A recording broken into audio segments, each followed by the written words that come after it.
17. Aleluia, Jesus. Então Elias, o tibista dos moradores de Gileade, disse a Acabe: vive o Senhor, Deus de Israel, perante cuja face estou, que nestes anos nem orvalho nem chuva haverá, senão segundo a minha palavra. Depois veio a ele a palavra do Senhor, dizendo: vai-te daqui e vira-te para o oriente e esconde-te junto ao ribeiro de Querite, que está diante do Jordão. E há de ser que beberás do ribeiro, e eu tenho ordenado aos corvos que ali te sustentem. Foi, pois, e fez conforme a palavra do Senhor, e foi e habitou junto ao Querite, que está defronte do Jordão. E os corvos lhe traziam pão e carne pela manhã, como também pão e carne à noite, e bebia do ribeiro. Sucedeu que, passados os dias, o ribeiro se secou, porque não tinha havido chuva na terra. Amém? Pode se assentar em nome de Jesus. Obrigado, Deus, pela sua palavra. Fala conosco de uma forma especial, de uma forma maravilhosa, de uma forma poderosa. Deus, em nome de Jesus, que o Senhor derrame sobre nós a tua bênção, o teu amor e a tua graça e a tua misericórdia. Fala conosco de uma forma especial. Obrigado pelas ofertas, pelos dízimos que têm chegado a esta casa. Cada um que tem ofertado e dizimado neste lugar, Senhor, abençoa poderosamente, abre as janelas dos céus e abençoa sem medida. Pai, visita a irmã da irmã Maria Helena lá no hospital agora, Jesus. Toca, Senhor, na cabeça, planta dos pés, realiza o teu milagre, ó Deus, que amanhã de manhã, ou até hoje mesmo, nós podemos receber um telefonema dizendo, ó Pai, que o Senhor a curou, que o Senhor a tirou daquele lugar, que o Senhor a tratou, ó Pai, aquela enfermidade em nome de Jesus. Deus, nós oramos, pedindo ao Senhor que o Senhor visita, Pai, aquele que precisa, Senhor, de uma cura, de um milagre, de uma transformação. Eu oro nessa noite abençoando o teu povo, a tua igreja, em nome de Jesus. Amém? A Bíblia diz em Tiago que Elias era um homem como nós, sujeito às mesmas paixões, mas orou ao Senhor que não chovesse, e não choveu por 3 anos e 6 meses. E aqui ele começa dizendo que, como ele vive perante o Senhor, cuja face ele está, ele diz assim, ó, que nestes anos nem orvalho nem chuva haverá, senão segundo a minha palavra. Ele não falou neste ano, ele falou nestes anos. E foram 3 anos e 6 meses que não choveu. E ali ele dá uma ordem aos corvos para tratar de Elias. Elias ele estava se escondendo de Jezabel, porque Jezabel tinha prometido acabar com a vida dele, ele tinha... Então ali ele acaba tendo que fugir, e ele acaba tendo que passar por essa situação de corvos ter que tratar dele. Se nós olharmos o texto, a gente fica preocupado, né? A gente fala assim, meu Deus, eu não tenho o que comer, está difícil. Alguns falam, estou desempregado, não sei o que eu vou fazer para pagar minhas contas, para comer, para vestir, né? E aqui Elias ele não se preocupa com o que vai acontecer. Além disso, ele dá uma palavra que acabou prejudicando até ele, quando ele falou assim que não choveria durante esses anos, né? Você vê que no final, no capítulo, no versículo 7, fala, sucedeu que passados os dias, não foi os anos, passados os dias, se secou, o ribeiro se secou, porque não havia mais chuva na terra. Então quando ele declara isso, que ia chover, que não ia chover, o ribeiro seca, aonde ele bebia água, aonde ele comia a carne e pão que os corvos traziam. Então ali nem a água ele não tinha mais. Além de ele ficar vivendo à mercê desses passarinhos, ele acaba ficando sem água. E nós olhamos que esse homem ele não se desespera, ele não fica mais para frente você vai ver que Deus ele faz ele dormir. Quando o anjo acorda ele, que ele abre os olhos, tem uma botija de água e um peixe, um pão assado ali na brasa, e ele manda ele comer, fala assim: come, porque a tua jornada é longa, a tua caminhada é longa. E depois ele já diz assim: olha, você vai até Serepta, que lá tem uma viúva que eu também ordenei para que ela te dê comida, para que ela trate de você. E quando ele chega naquele lugar, aquela mulher está ali apanhando uns gravetos ali para tratar dela e do filho dela. A última refeição deles seria aquela comida que ela ia fazer, aquele bolo que ela ia fazer. E ele chega e fala assim: olha, pega uma água para mim lá, porque ele estava com sede, ele pediu água. E quando ela vai, ele pede para ela fazer um bolo pequeno para ele.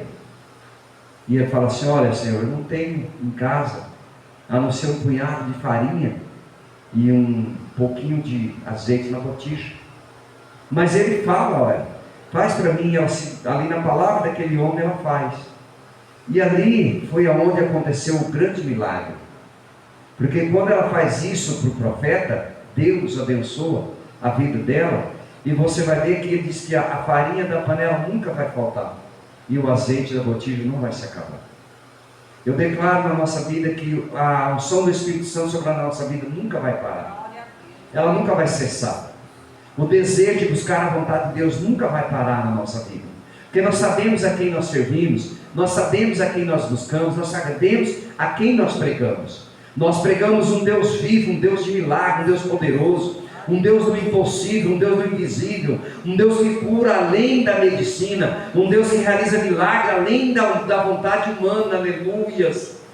Então nunca vai faltar na nossa vida esse desejo, essa vontade, porque o Espírito Santo sempre estará conosco, sempre estará nos cobrindo, sempre estará nos fortalecendo, sempre estará nos conduzindo segundo a vontade dele. Aleluias. E nós olhamos que a Bíblia ela nos ensina grandes coisas. Mateus 6, do 25, diz assim: não se inquieteis com o que haveis de comer, ou de vestir, ou de beber. Então ele falou assim: não fica preocupado com o que você vai comer, com o que você vai vestir. Ele continua dizendo que as aves do céu não semeiam, não ceifam, mas não morrem de fome, elas comem. E ele falou assim: não se preocupa, assim como Deus veste o lírio no campo, ele vai te vestir também. Ele diz assim: o que vale mais, um passarinho ou você? Ele fala assim: você vale mais do que um pássaro. Então Deus vai te dar. Então nós não precisamos ficarmos preocupados, inquieto com o que vamos comer, com o que vamos vestir, porque Elias não ficou. Elias ele não se preocupou, porque Deus tinha dado uma ordem para aqueles pássaros, Deus tinha dado uma ordem para aquela viúva, e eles tinham que obedecer, eles iriam obedecer. Então Elias sabia disso. Elias sabia que quando Deus fala, Deus cumpre. Deus não é homem para mentir, nem filho de homem para se arrepender de tudo aquilo que Ele promete. O que Ele me prometeu, Ele vai cumprir. O que Ele prometeu para você, Ele vai cumprir. Deus não vai nos decepcionar de maneira nenhuma. E Ele nos traz esse texto para dizer: olha, não tinha ali uma padaria, não tinha ali ninguém para vender água, o rio tinha acabado a água, mas ele estava se alimentando. Ele se alimentava, porque Deus tinha preparado aquele momento para Elias passar por aquela situação. Eu abro um parênteses para a nossa vida aqui agora. Deus prepara alguns momentos da nossa vida que não é bom, que não é saudável, que não é para a gente se gloriar daquilo, mas é um momento que nós precisamos passar, porque quando nós passamos aquele momento, nós recebemos o milagre de Deus. Quando nós passamos aquele momento, nós recebemos o fortalecimento de Deus. Não é para nos matar, deserto não é para matar, fome não é para matar, é para nos ensinar, nos aproximarmos mais de Deus. Aleluias. E aqui Elias nos ensina, um homem que fazia tantas coisas, que era um homem usado por Deus, acaba passando por essa situação. Alguém poderia dizer assim: olha Elias, mas você não é o homem que manda chover do céu fogo e chove? Você não é o homem que manda parar de chover e para de chover? Como é que você está agora aí sem comida, sem água, sem nada? E Elias fala assim: então, mas se você vir aqui no horário do almoço e no horário da janta, você vai ver que vai ter a carne e o pão aqui. Eles talvez perguntaram para Elias: mas como? Ele falou assim: Deus proverá. Deus prove corvos para tratar. Deus prove, porque Deus é o Deus da provisão. Deus é o Deus que vai prover na nossa vida, e ninguém vai entender como que você consegue ter o que você tem, como que você consegue ser quem você é, como você consegue fazer o que você faz. Alguém fala assim: mas ele fazer isso? Olhar para aquela pintura do Daniel na casa da avó Fátima, o Daniel faz uma pintura dessa, mas como? Porque Deus dá condição para fazer. A primeira vez que eu vi o Benício desenhando, eu fiquei impressionado. Falei: meu Deus do céu, uma criança fazer isso. Ele pintou um guardanapo lá, uma coisa mais linda do mundo. Eu fiquei pensando assim: eu não consigo fazer um desenho de um carro. Se eu for tentar desenhar um carro, eu não consigo, vai ficar todo desajeitado. E eu falei que ele, Deus, ele dá condição para as pessoas que a gente nem imagina. E a gente fica muitas vezes quebrando a cabeça: como que pode? Como que sai isso da cabeça? Como que pode? Ele gosta muito de desenhar o Cascão, a Mônica, a turma da Mônica. E ele fala: tio Zé, eu vou desenhar o Cascão, vou desenhar o Cebolinha, vou desenhar a Mônica. E desenha. E eu olho aqui lá e falo assim: meu Deus, eu não consigo fazer nem. Então a gente precisa entender que tem pessoas que vêm com dons especiais, que as pessoas não acreditam que pode fazer. Elias tinha um dom especial de Deus, e as pessoas não acreditavam que ele poderia fazer. Tanto é que, se você for paginar a Bíblia páginas para frente, você vai ver que quando acontece ali as mortes dos profetas, ele manda cavar um buraco, faz um rego aí, faz um altar, coloca pedra, faz o que eles quiserem, enche de água. E ele diz assim: agora clama cada um ao seu Deus. O Deus que responder por fogo, esse é o Deus verdadeiro. E cada um começa a clamar, cada um começa a pedir, e nada acontece. E quando Elias abre a boca para Deus mandar fogo do céu, a Bíblia diz que Deus mandou fogo do céu, queimou a lenha, queimou a carne, lambeu até a água que estava no rego, acabou com tudo. Então eles viram ali o poder que Deus tinha dado para Elias, o dom que Elias tinha, o dom de pedir algo para Deus e Deus realizar. E eu quero profetizar na sua vida que você tem o dom de Deus, para que tudo aquilo que Ele colocar nas suas mãos você vai fazer, seja de um desenho até um milagre, seja de um desenho até uma cura, seja de um desenho até uma libertação, seja de um desenho até uma transformação de uma vida que precisa ser transformada. Eu não sei o que Deus vai fazer com você e através de você, mas Deus vai fazer coisas grandes. Deus vai fazer ainda, porque Ele fez através de Elias.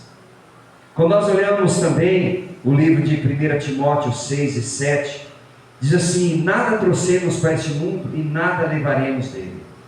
Se nós tivermos o que comermos e o que vestirmos, estejamos contentes. Então Deus está dizendo assim: olha, vocês não trouxeram nada para essa terra, vocês vieram sem nada, e nada vocês não vão levar dele. Mas se você tiver o que comer e o que vestir, estejais contente. Quando Jacó sai da casa dele, fugindo do irmão dele para não morrer, qual foi as duas coisas que ele pediu? Comida e roupa. Senhor, se o Senhor me der comida para que eu coma, e roupa para vestir, e eu ir e voltar em paz para a casa de meu pai, tudo que o Senhor me der, eu te darei o dízimo. Se nós olharmos aqui hoje, cada um de nós aqui, nós só temos a roupa e a comida? Não, nós temos uma casa para morar, muitos têm um carro para andar, uma bicicleta, uma moto, uma família. Então Jacó tinha muito menos do que nós, quando ele sai da casa do pai dele. Mas duas coisas ele pede para o Senhor: comida e roupa para vestir. Ele dizia assim: eu não posso morrer de fome, não posso passar fome, porque eu vou andar. Naquela época não tinha um carro, nem nós temos um carro, vai onde quiser, agora vai. Falar assim, Moisés falou assim: eu vou lá buscar eles lá na escola. Tipo, vai de carro, não vai de a pé não, tá? Vai de carro. Naquela época era pé, era andando. Então Jacó sabia o motivo do que ele estava pedindo a comida, porque ele sabia que ele tinha que andar muito de a pé. Ele ia andar muitos dias, dia e noite caminhando, talvez, para chegar até a casa de Labão. Se nós olharmos, quando Elias, ali, quando Deus faz com que ele dorme debaixo daquele zimbro, e o anjo acorda ele e fala assim: Elias, acorda, ó, come e bebe, porque o seu caminho é longo. Então, quando ele abre os olhos, que ele vê aquele pão assado, que ele vê aquela botija de água que ele comia, porque de onde ele estava, do Jordão até Serepta, talvez não era um dia ou dois que ele ia fazer caminhando, talvez era mais do que isso. E ele tinha que comer, ter comida para chegar até lá, a casa daquela viúva. E quando ele chega, a primeira decepção dele foi quando ela disse: olha, a tua serva não tem nada em casa, não tem nada. Mas aí ela falou assim: só um punhadinho de farinha e um bocado de azeite na botija. Ele falou assim: bom, é que esse punhado que Deus vai fazer milagre, porque se Deus tratou de mim lá com aqueles corvos, essa viúva vai ter o que dar para, vai ter comida para me dar, para que eu sobreviva. Muitas vezes nós olhamos a situação e nós pensamos assim: será que eu vou conseguir? Será que vai dar certo? Será que é verdade? Será que é Deus mesmo que está falando comigo? Ou é coisa da minha cabeça? É coisa que eu pensei, tem coisa na cabeça? E será que é mesmo? Mas Deus faz isso. Quantas pessoas, como a pastora diz, de repente você diz para a pessoa: olha, a palavra de Deus diz isso e isso, mas não está escrito isso na Bíblia. Eu nunca li, então não sei. Hoje nós estamos vivendo um momento de as pessoas não acreditarem mais nos milagres de Deus, acreditarem nas mentiras de alguns profetas que têm profetizado a mentira. Por isso que quando Deus fala ali com Miqueias, quando aquele rei pede para alguém procurar um profeta, porque todos os profetas profetizavam algo para ele que não acontecia, e alguns disseram assim: olha rei Josafá, pode descer lá, porque você vai vencer a guerra, você vai conseguir. E quando ele chama, ele fala assim: olha, não dá me dizer isso, mas não é isso que vai acontecer. E quando também Eliseu profetiza, ele diz assim: olha, não desce, porque se você descer lá, você vai morrer. Só que todos os profetas, além de Miqueias e Eliseu, todos eles falavam que o rei queria ouvir.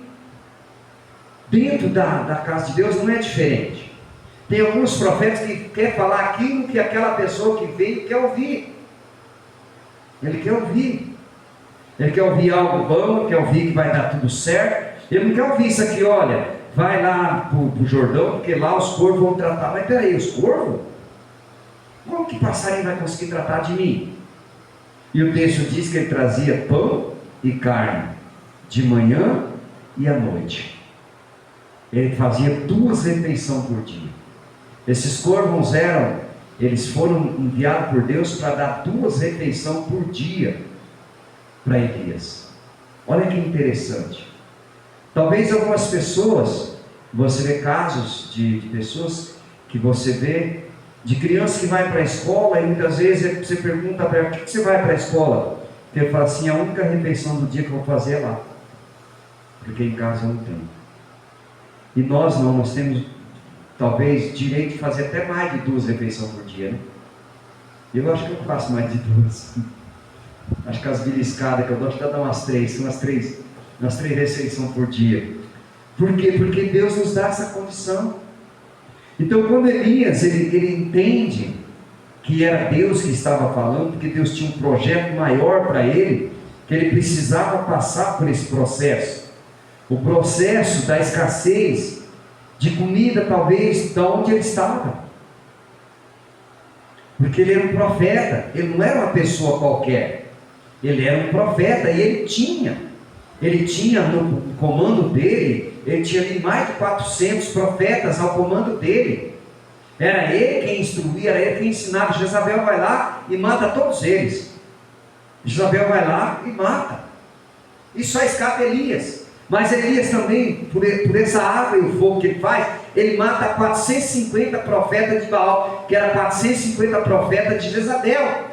Jezabel fica nervosa e fala assim: olha, amanhã essas horas, se eu não fizer com você o que você fez com eles. Então Elias começa a ter que fugir de Jezabel. Elias começa a lutar para ficar vivo, então ele sai. E aonde Deus falou assim, vai para tal lugar, ele ia. Agora vai para tal lugar, ele ia. Ele estava na dispensação de Deus. Ele ouvia a voz de Deus. Tanto é que quando ele estava na caverna, ele pergunta: Elias, o que fazes aqui, Elias?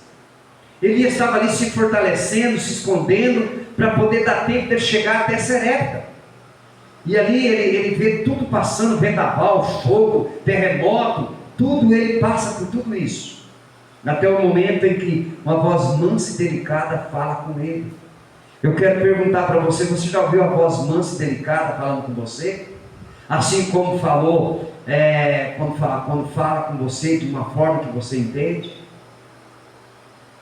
Como Deus tem falado com a igreja, como Deus tem falado com o povo, mas muitas pessoas não querem ouvir aquilo que Deus quer falar, querem ouvir aquilo que as pessoas querem falar.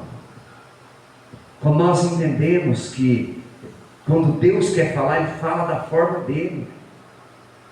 Ele não vai falar do jeito que eu quero, do jeito que você quer. Ele vai falar da forma que é. Então nós precisamos, muitas vezes, entender que Deus, Ele fala de formas diferentes. Quando Deus fala com Samuel, Samuel vai até Eli e fala: Eli, você me chamou? Ele falou: não, eu estou aqui dormindo, estou de boa aqui, tranquilo, sossegado. Andei o dia inteiro aí com os discípulos, com os profetas, aí eu estou cansado. E ele volta a dormir, e uma voz fala: Samuel, Samuel. Ele levanta, vai até Elias, vai até ali, Eli de novo, e ele fala: não. Na terceira vez, quando aquela voz fala: Samuel, Samuel, quando ele levanta, ele diz uma frase para ele assim: quando essa voz te chamar de novo, você diz: eis-me aqui. Eu quero perguntar para você nessa noite, quando essa voz veio até você, você falou: eis-me aqui?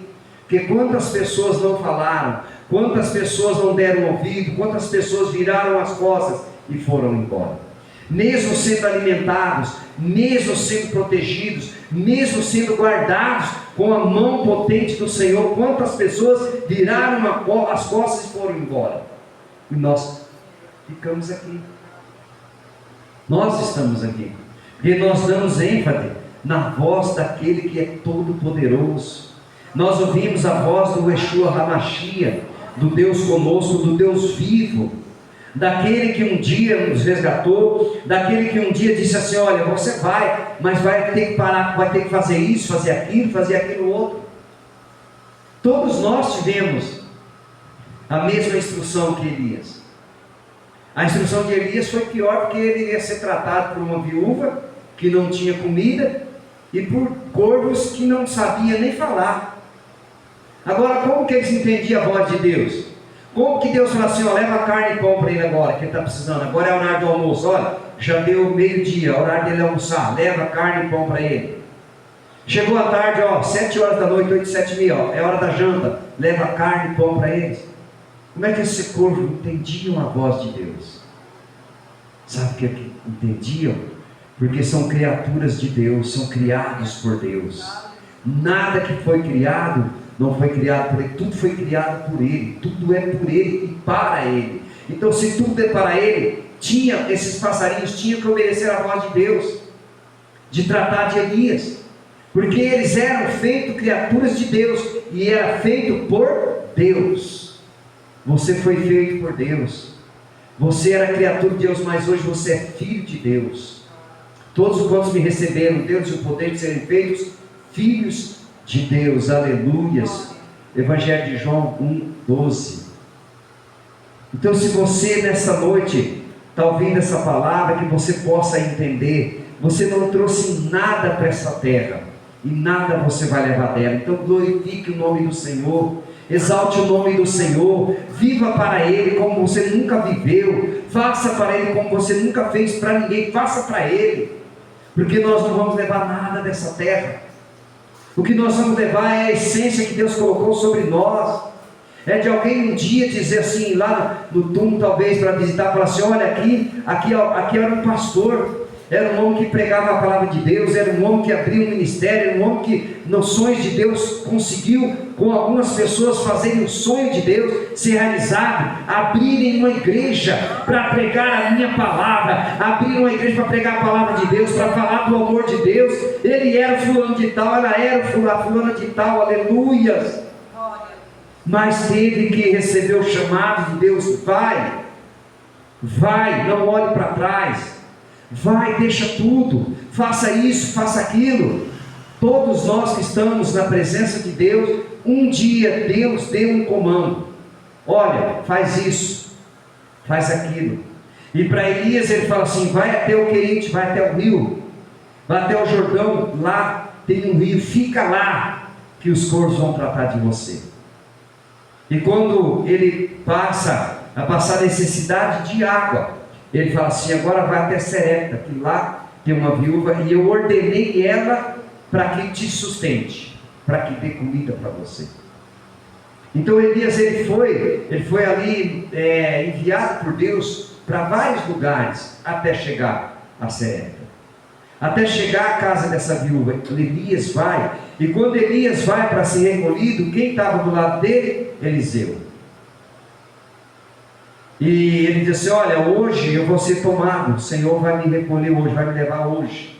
Elias ficou sabendo o dia da morte dele, foi revelado para Elias.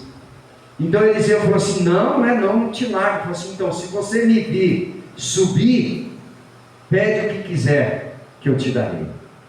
Eliseu pede para ele o quê? Porção dobrada do Espírito Santo que havia na vida de Elias. Porque ele viu Elias abrir o mar vermelho, ele participou com Elias, dali de Elias dizer que não ia chover, 3 anos e 6 meses não choveu. Ele participou de alguns milagres que Elias realizou usando o nome de Jesus. Então Eliseu falou assim: eu quero para mim porção dobrada do Espírito, está sobre você. Se você já faz isso, imagina eu com porção dobrada, imagina eu, o que eu não vou fazer? Aí Eliseu começa a ser usado através do ministério de Elias.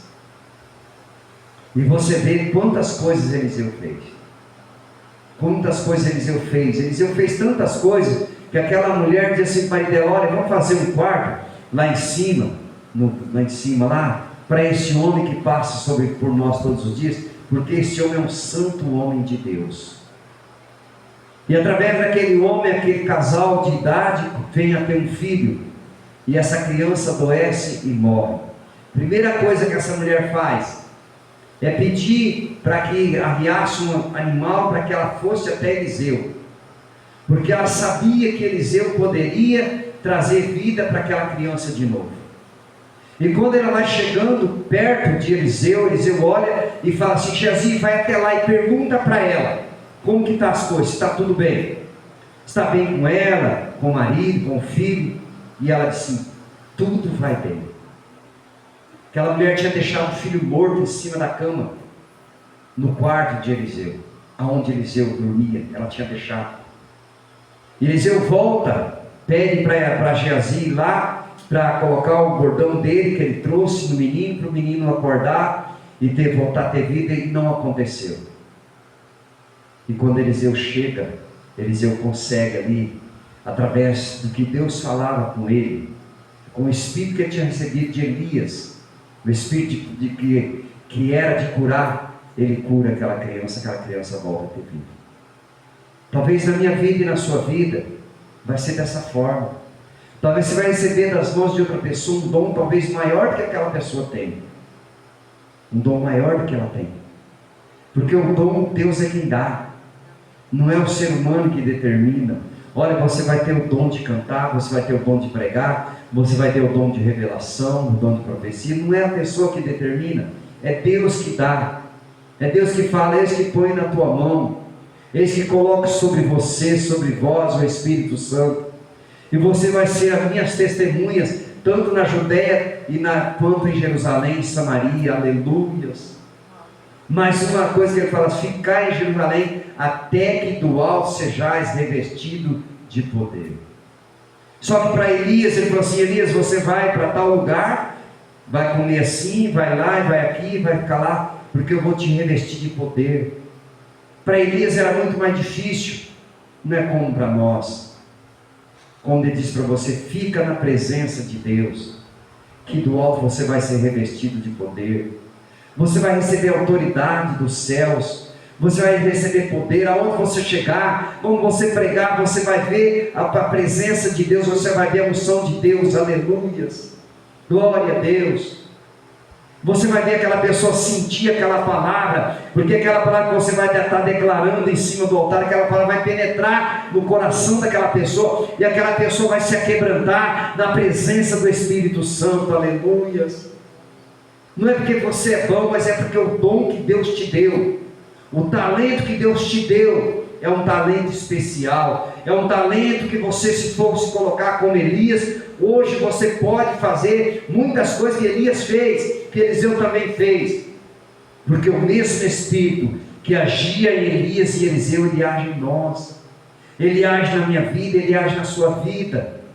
Que você receba hoje, nessa noite, dos céus, a autoridade do Espírito Santo de Deus, para você continuar fazendo e realizando os projetos dele, os sonhos dele na terra.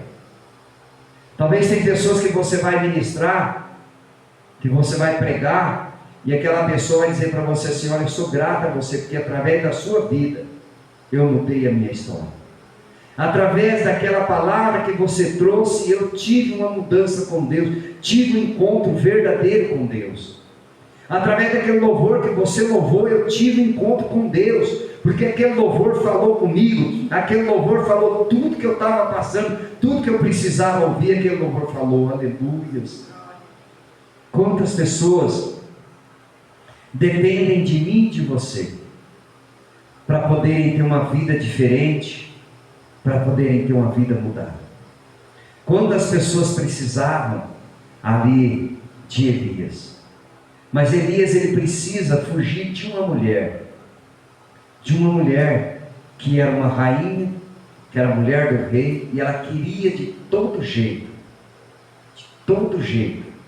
fazer com que Elias perdesse a própria vida, com que Elias não fosse mais um profeta naquele lugar.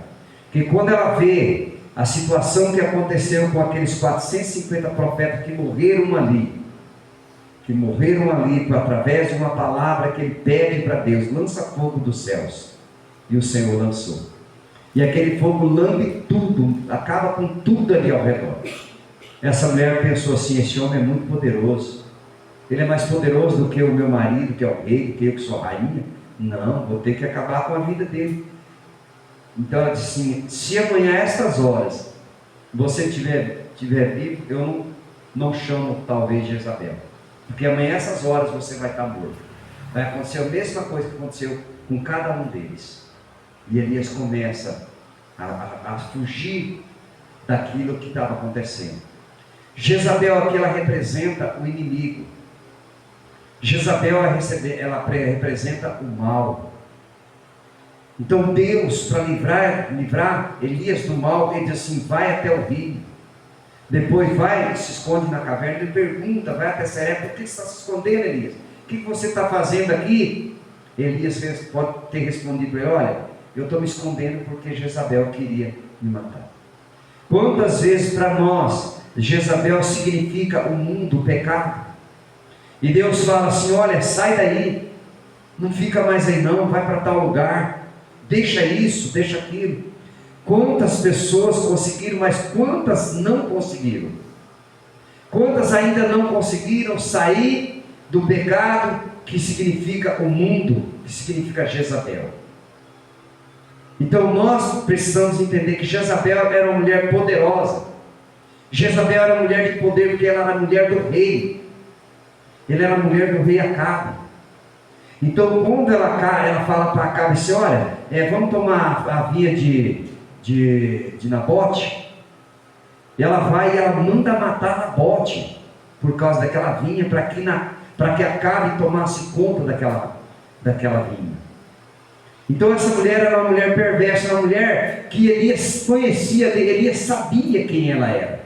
Mas ele também sabia que o Deus que ele servia era um Deus que até os corvos trazia carne e comida para ele comer. Era um Deus que servia a ele, era um Deus que não deixaria ele morrer de fome. Ele sabia quem Jezabel era, mas ele sabia o Deus que ele servia. Nós sabemos o que é o pecado, mas muitas vezes nós também sabemos o Deus que tira todo o pecado do mundo. Aleluia. Nós conhecemos um Deus que tira o pecado. Basta nós confessarmos, basta nós deixarmos o pecado. Deus não vai permitir que o pecado nos mate, que o pecado nos venha nos assolar mais uma vez. Então Elias precisava saber quem era Jezabel, mas também saber quem era Deus. E ele diz assim: Deus é maior, Deus é mais poderoso. Agindo Deus, quem impedirá? Se é por mim, quem será contra mim? Aleluias.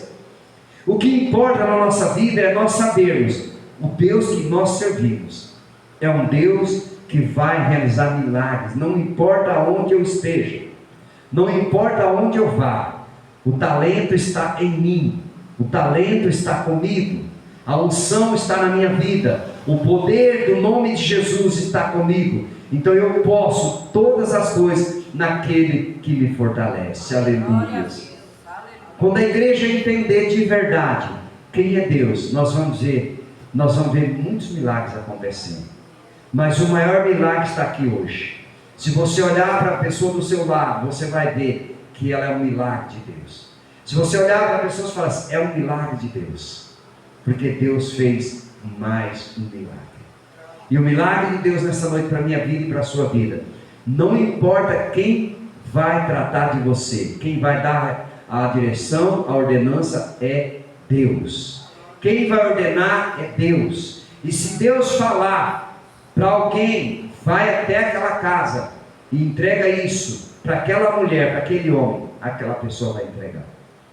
Porque isso já aconteceu aqui, de Deus enviar pessoas, de chegar e trazer aquilo que naquele momento era preciso, que naquele momento precisava daquilo. E Deus fala com pessoas não só daqui da cidade, mas de outra cidade, cidades de fora. Deus já usou, já mandou vir até aqui para poder fazer aquilo que Ele tinha mandado fazer. Então nós servimos um Deus que não tem limite. Nós servimos um Deus que é o Deus do impossível. Talvez você fale assim, é impossível alguém lá de Castelo Branco sair de lá e vir aqui para fazer algo para abençoar a obra. Ele vem. Se Deus falar vai, ele vai. Quando Deus falou para Elias, vai para o Rio Jordão, ele foi. Vai para Serepta, ele foi. Porque ele obedecia a voz de Deus. Você quer obedecer a voz de Deus nessa noite? Amém? Glória a Deus. Se coloca de pé em nome de Jesus, para a glória dele. Receba essa palavra no teu coração. Não importa o que ele vai usar para te abençoar.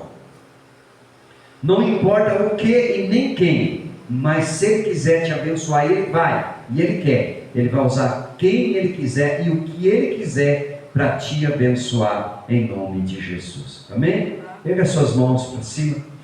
Pai, obrigado, Deus, por essa palavra, por esse momento.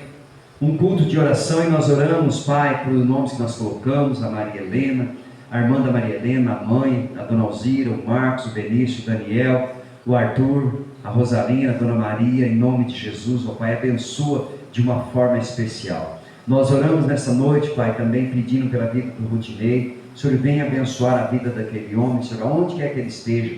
Abençoa, Pai, protege, guarda, sustenta e fortalece. Assim como o Senhor sustentou Elias, ó Pai, através dos corvos, sustenta ele também. Sustenta cada um com as tuas mãos potentes e poderosas.